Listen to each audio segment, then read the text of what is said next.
ক্রিকেটের সব খবরাখবর সবার আগে পেতে এখনই সাবস্ক্রাইব করুন এবং বেল বাটনে প্রেস করুন।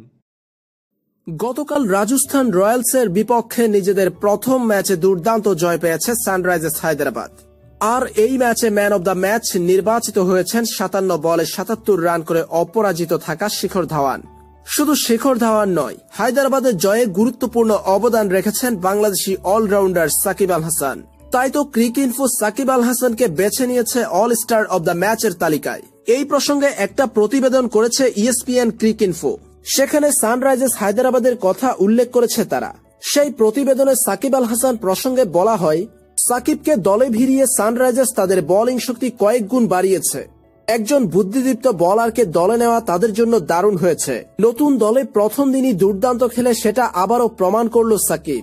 ক্রিকইনফো আরো জানায়, সাকিব শুধু 2টি উইকেট নিয়ে নয়, পাওয়ার প্লেতে 2 ওভারে দিয়েছেন মাত্র 13 রান।